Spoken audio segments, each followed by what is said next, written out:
Mari kita lihat indikasi kebangkitan PKI, saudara, yang ada di Indonesia ini. Kita mulai dari yang pertama. Kita semua sama tahu ada kelompok yang begitu ngotot menuntut pencabutan TAP MPRS nomor 25 tahun 1966.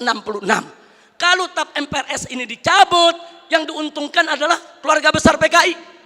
Ini indikasi, saudara. Enggak mungkin yang bukan PKI menuntut pencabutan daripada TAP MPRS tersebut. Karena kalau TAP MPRS nomor 25 tahun 66 dicabut, yang untung bukan umat Islam, yang untung bukan tentara, yang untung bukan polisi, bukan, yang untung bukan negara, yang untung adalah kader-kader PKI. Nah, sekarang yang kedua, saudara, sebelum tahun 1998, sejarah pengkhianatan PKI di Madiun 1948 maupun G30S PKI 1965 itu tercantum, diceritakan dalam sejarah Indonesia, masuk dalam kurikulum. Jadi dari tahun 1965 sampai 1998, sejarah pengkhianatan PKI merupakan bagian daripada kurikulum pendidikan untuk pelajaran sejarah Indonesia. Tapi begitu masuk reformasi 98, saudara, pelajaran tentang pengkhianatan PKI baik di Madiun 1948 maupun G30S PKI 1965 dihapuskan dari kurikulum pendidikan. Saya bertanya-tanya, siapa ini manusia yang punya kekuatan bisa menghapus materi pengkhianatan PKI dari kurikulum? Ini bukan seorang biasa, saudara. Dia punya kekuatan politik, dia punya kekuatan ekonomi, dia punya kekuatan sosial. Kalau hanya rakyat jelata biasa, nggak mungkin dia bisa menghapus daripada pelajaran pengkhianatan PKI dari kurikulum pendidikan Indonesia, saudara. Dan dampaknya serius. Sejak tahun 98 sampai hari ini, saudara, apa yang terjadi? Yuk mari kita lihat, saudara. Anak-anak SD, SMP, SMA yang di tahun 98, saudara, baru mulai mencicipi sekolah, mereka nggak dapat lagi pelajaran tentang pengkhianatan PKI. Jadi dari tahun 98 sampai hari ini, generasi muda kita yang umurnya sekitar 25 sampai 27 tahun, mereka nggak tahu apa dan bagaimana PKI, saudara. Saudara, ini kurikulum ini penting. Kurikulum ini membentuk daripada ideologi bangsa. Kurikulum ini membentuk pemikiran filsafat bangsa. Kalau sudah dihapuskan dari kurikulum, jangan kaget kalau anak-anak muda kita saat ini umur 20-an, saudara, 25 atau 27 ke bawah, tidak ada yang tahu PKI. Bahkan mereka merasa bangga pakai kaos dengan gambar Palu Arit karena ketidaktahuan mereka, saudara. Sebelum tahun 98, saudara, televisi nasional khususnya TVRI setiap tanggal 30 September selalu memutar ulang film tentang pengkhianatan G30S PKI.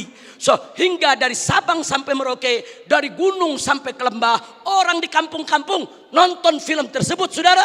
Mereka tahu betapa biadabnya PKI, betapa zalimnya PKI, betapa pengkhianatan yang dilakukan oleh PKI. Tapi sayang sejuta sayang, setelah reformasi tahun 98 tidak ada satupun stasiun televisi sampai hari ini yang berani menayangkan kembali daripada film pengkhianatan G30S PKI, saudara. Ada apa? Siapa itu orang yang bisa nakut-nakuti televisi? Siapa itu orang yang bisa neken media televisi? Siapa itu orang yang menguasai media di kita punya negeri sampai media takut, nggak berani untuk menayangkan film itu kembali, saudara? Nah, ini fakta, ini merupakan indikasi kebangkitan PKI yang tidak terbantahkan. Omong kosong kalau ada mengatakan PKI tidak akan bangkit. Omong kosong kalau ada mengatakan PKI akan bangkit atau PKI ini sudah final tidak akan bangkit lagi. Omong kosong, saudara. PKI sedang bergerak, PKI akan bangkit kembali, PKI akan melibas kita semua kalau kita tidak merapatkan barisan dari sekarang, saudara. Dulu sebelum 98 ada Litsus, penelitian khusus bagi pejabat publik di Indonesia, saudara. Seseorang ingin jadi gubernur, ingin jadi kepala daerah, apalagi mau jadi menteri, saudara. Ada penelitian khusus. Siapa dia? Bagaimana ideologinya? Apa keterkaitannya dengan PKI, saudara? Kalau terbukti ada keterkaitan dengan PKI, apalagi mengusung ideologi PKI, tidak akan pernah dilantik oleh negara sebagai pejabat publik, saudara. Tapi semenjak tahun 1998, Litsus ditiadakan. Nah, kemudian baik yang kelima, saudara, putra-putri PKI keturunannya masuk ke partai-partai politik, masuk ke instansi lembaga-lembaga negara, saudara. Dan dari sanalah, saudara, mereka mempengaruhi kebijakan-kebijakan untuk keuntungan PKI. Baik, yang keenam, mari kita lihat lagi, saudara. Kita tidak boleh menutup mata. Sejak tahun 1998, begitu banyak buku-buku yang membela PKI. Dibagikan secara gratis, dijual dengan bebas di toko-toko buku, saudara. Pemerintah kita nggak mampu untuk melakukan tindakan apapun. Real, fakta, saudara. Bahkan ada satu anggota dewan, pimpinan satu komisi di DPR RI, saudara, begitu bangga mengarang buku mengatakan dengan judul "Aku Bangga Jadi Anak PKI". Nggak sampai di situ, bahkan dia karang buku lagi dengan judul "Anak PKI Masuk Parlemen", seolah-olah dia ingin meledek semua yang anti PKI. Manusia-manusia Indonesia yang anti PKI, ada urusan apa dengan kalian? Aku bangga jadi anak PKI. Bangsa Indonesia yang anti PKI, ada apa dengan kalian benci PKI? Ada apa musuh PKI? Aku anak PKI masuk parlemen dan aku bangga menjadi anak PKI. Innalillahi wa inna ilaihi rajiun. Ini indikasi. Yang ngomong yang sebelah sana. Mari kita lihat yang nomor 7. Saudara, adanya usulan RUU KKR, Komisi Kebenaran dan Rekonsiliasi. Ini juga tidak lepas dari peran-peran untuk kepentingan PKI. Kemudian yang ke-8, bagaimana Komnas HAM, luar biasa, saudara. Berikut LSM liberal yang menjadi LSM komprador, saudara, yang bersuara untuk kepentingan asing, juga mereka semua bersuara untuk membela PKI. Yang ke-9, maaf saudara, ya, ada bantuan Cina kepada Indonesia, berikut kompensasinya. Saya tidak campur urusan ekonomi negeri ini, saudara. Tapi kalau sudah bantuan dari negara komunis Cina ke Indonesia dengan kompensasi tenaga kerja yang masuk Indonesia, wajib untuk diwaspadai, saudara. Nah, kemudian jangan lupa yang ke-10, saudara, ada beberapa parpol, bukan satu, yang terang-terangan mengirim kader-kadernya ke Republik Rakyat Cina untuk ikut pendidikan politik. Mereka dididik oleh Partai Komunis Cina, saudara. Ada apa? Ya, itu hak partai tersebut, itu hak pribadinya, saya tidak ikut campur. Tapi saya sebagai bangsa Indonesia punya hak untuk mewaspadai partai-partai yang menjalin kerjasama dengan Partai Komunis Cina, saudara.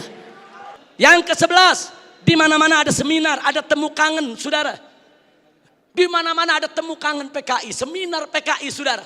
Sementara, saudara, dari pihak aparat keamanan setengah hati untuk membubarkan mereka, saudara. Berapa kali di Taman Ismail Marzuki mereka menggelar acara, bikin kegiatan, saudara. Ada bentrokan dengan gerakan bela negara, dengan laskar-laskar FPI di beberapa tempat, saudara. Ada apa? Ada lagi anggota-anggota dewan yang merupakan kader PKI menggunakan kunjungan kerja mereka untuk membuka temu kangen kader PKI sebagaimana terjadi di Banyuwangi beberapa waktu yang lalu, saudara. Yang ke-12, pembentukan Ormas Orsospol yang berafiliasi kepada PKI, pemutarbalikan sejarah PKI dan lambang PKI, saudara. Saat ini di kalangan selebritis kaula muda, dan maaf, sampai Menko Polhukam, maaf, harus saya sampaikan, saudara. Begitu kami protes adanya kaos-kaos berlogo PKI, Pak Menko mengatakan, saudara, tentara dan polisi tidak usah over, jangan berlebihan. Jangan kalau ada logo PKI dianggap PKI. Ini kan cuma tren anak muda. Logo PKI itu termasuk sosialisasi lambang PKI. Itu dilarang, saudara, oleh TAP MPRS nomor 25 tahun 66, dilarang juga oleh Undang-Undang nomor 7 tahun 27 tahun 99, dilarang juga oleh TAP MPR RI nomor 1 tahun 2003, dan dilarang oleh KUHP pasal 107 A, B, C, dan D serta E, saudara. Enggak bisa. Kalau itu sudah masuk larangan, seorang Menko Polhukam tidak berhak melindungi logo Palu Arit hanya dengan alasan itu adalah tren kaula muda, saudara.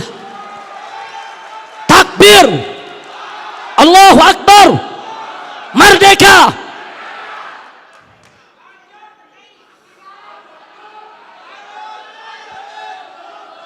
Baik, yang ke-15, saudara. Belum lama ini, saudara, ada usulan konyol penghapusan kolom agama dari KTP, saudara. Kalau kolom agama dihapuskan dari KTP, saudara, maka ini merupakan kesempatan bagi kalangan ateis, bagi kalangan PKI untuk tidak lagi mencantumkan agamanya, saudara. Ini berbahaya, ini merupakan indikasi kebangkitan PKI. Baik, yang ke-16, saudara. Dorongan untuk minta maaf kepada PKI. Ada apa? Saya ditanya sama wartawan, Habib Rizik, ini bagaimana sikap FPI kalau presiden sampai minta maaf kepada PKI? Saya jawab, kalau presiden ngotot meminta maaf kepada PKI, saya usul sekalian saja minta maaf sama Belanda dan Jepang. Jangan tanggung-tanggung minta maaf, saudara. Minta maaf saja. Belanda, maaf dulu pejuang kami membunuh tentara Belanda. Jepang, maaf dulu gerilyawan kami membunuh Anda. Minta saja sekalian maaf kepada Belanda dan Jepang, saudara.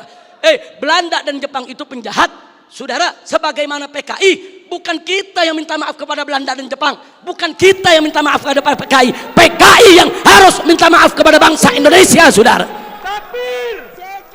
Baik, kemudian berikut yang ke-17, saudara. Maaf, sekarang ini ada jargon revolusi mental. PDIP juga. Kalau yang dimaksud revolusi mental adalah revolusi akhlak, revolusi moral, revolusi budi pekerti, dari tidak baik menjadi baik, tentu kami dari FPI akan sangat-sangat mendukung. Tapi kalau yang dimaksud revolusi mental adalah membebaskan jiwa dari ikatan agama, membebaskan jiwa daripada aturan hukum Tuhan, sebagaimana yang pernah disuarakan oleh Karl Marx, sebagaimana di tahun 50-an pernah dikampanyekan oleh PKI. Ini jargon PKI dulu, saudara. Nah, kalau itu yang dimaksud, kami menolak istilah revolusi mental kalau hanya memberikan kesempatan kepada PKI untuk bangkit, ya kawan. 19, saudara, saat ini di beberapa karnaval, bagaimana tokoh-tokoh PKI, saudara, seperti Aidit, seperti Nyoto, saudara, itu dibawa-bawa, diusung-usung. Bahkan dalam karnaval peringatan HUT RI di Madura, saudara, di Sumatera Barat, kemudian di Jawa Timur. Ada apa kalau ini bukan indikasi kebangkitan mereka? Dan yang ke-19, saudara, maaf, beberapa waktu yang lalu juga ada simposium di Arya Duta. Saudara, ya, tujuan pemerintah baik, dimontopori oleh pemerintah, bagus tujuannya, saudara. Tapi sayang sejuta sayang, saudara, ternyata simposium tersebut, saudara, hanya menguntungkan kader-kader PKI ketimbang kader-kader bangsa Indonesia sendiri, saudara. Nah, karena itu, saudara, yang terakhir, yang ke-20, saudara. Ada jenderal PKI.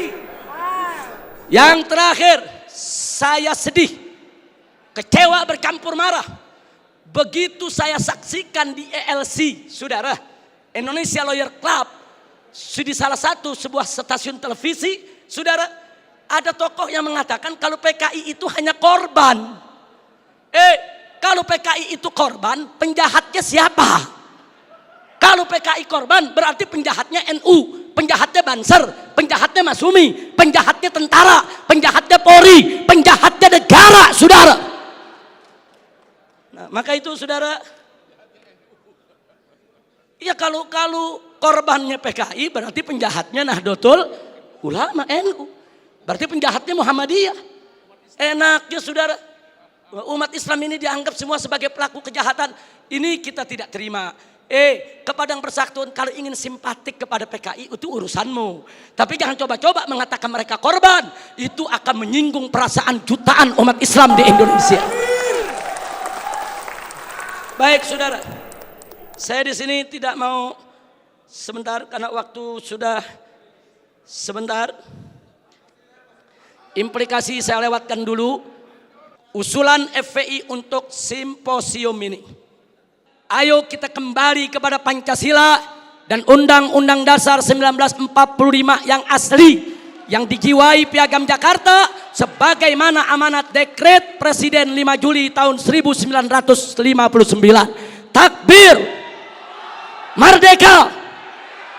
Yang kedua, tolak segala perbuatan dan pemahaman ideologi yang bertentangan dengan nilai luhur ketuhanan yang Maha Esa sebagai jiwa daripada Pancasila. apapun ideologi, pemahaman dan perbuatan yang bertentangan dengan nilai luhur ketuhanan Yang Maha Esa harus kita tolak, saudara. Termasuk pemahaman PKI, komunisme, ateisme, kemudian Leninisme, Marxisme, termasuk segala kemunkaran dan kemaksiatan yang bisa mengundang kemurkaan Allah sehingga bisa terjadi yaitu malapetaka dan musibah di negeri kita. Yang ketiga, tegakkan dan laksanakan TAP MPRS nomor 25 tahun 66, Undang-Undang nomor 27 tahun 99, TAP MPRI nomor 1 tahun 2003 dan KUHP pasal 107A sampai E. Karena itu kita serukan TNI dan Polri jangan pernah ragu. Anda semua punya payung hukum untuk menindak, menutup, membubarkan setiap kegiatan PKI di seluruh wilayah NKRI ini, saudara. Kemudian yang keempat, ada 5 poin, saudara. Tolak formalisasi rekonsiliasi dengan PKI. Saudara, saya punya cerita.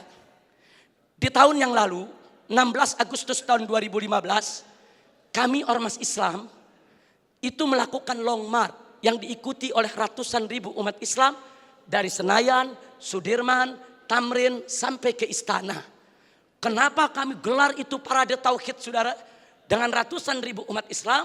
Karena kami dengar dari sumber yang sangat terpercaya bahwa Presiden, saudara, berencana untuk memasukkan, saudara, item permohonan maaf kepada PKI di dalam pidato kenegaraannya. Kita melakukan demo-demo kecil dan puncaknya yaitu tanggal 16 Agustus 2015, saudara. Nah, lalu apa, saudara? Di situ umat Islam sepakat kalau Presiden Jokowi tetap ngotot meminta maaf kepada PKI atas nama negara, kami akan serukan umat Islam, saudara, dan seluruh bangsa Indonesia dari Sabang sampai Merauke, kita turun ke jalan lengserkan siapapun presiden yang membela PKI, saudara. Takbir, merdeka. Nah, kenapa kami tolak formalisasi rekonsiliasi dengan PKI? Karena akan membuka luka lama sejarah dan bisa membuka pintu fitnah yang berbahaya. Yang ingin saya berbagi cerita, saya diundang oleh Menko Polhukam di rumahnya. Kami diajak dialog soal PKI. Saya tanyakan langsung kepada beliau, apa betul Presiden tetap akan minta maaf kepada PKI? Beliau saat itu memberikan jaminan, Habib, Presiden tidak akan minta maaf kepada PKI. Kalau sampai saya menyetujui itu, beliau tunjuk pengawalnya di sebelah Kopassus. Ini anak buah saya Kopassus akan tembak kepala saya. Nah, terus saya tanya lagi, saudara, kepada beliau, baik, tapi saya dengar Anda dapat tugas khusus dari Presiden untuk mencari formulasi rekonsiliasi nasional berkaitan dengan PKI. Nah, beliau jawab betul. Jadi beliau tidak menafi, saudara, betul.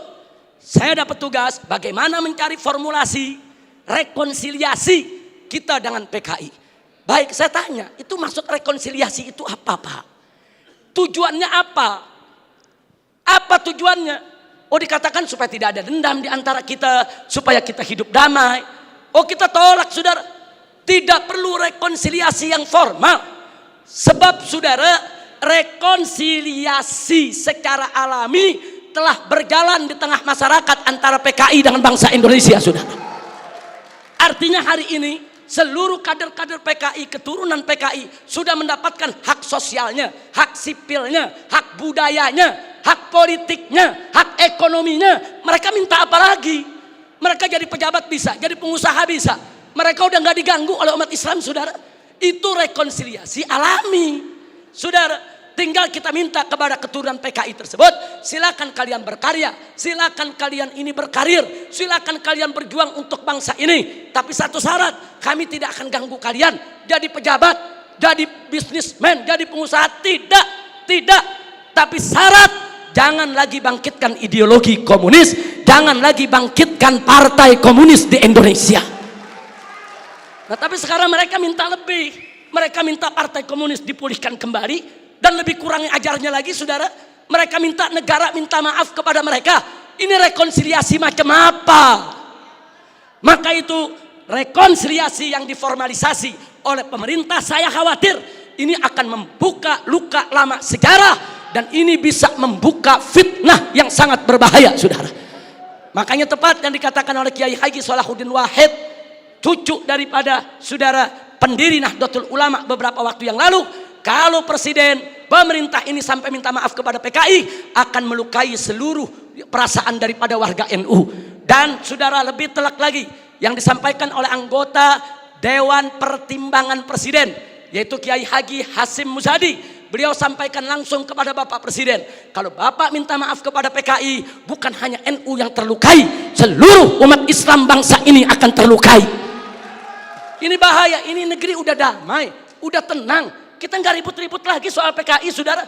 Kenapa mau dikorek-korek lagi luka lama, saudara? Nah, karena itu, saudara, kalau ada usulan bongkar itu kuburan massal yang isinya PKI, apa seluruh kuburan mau dibongkar?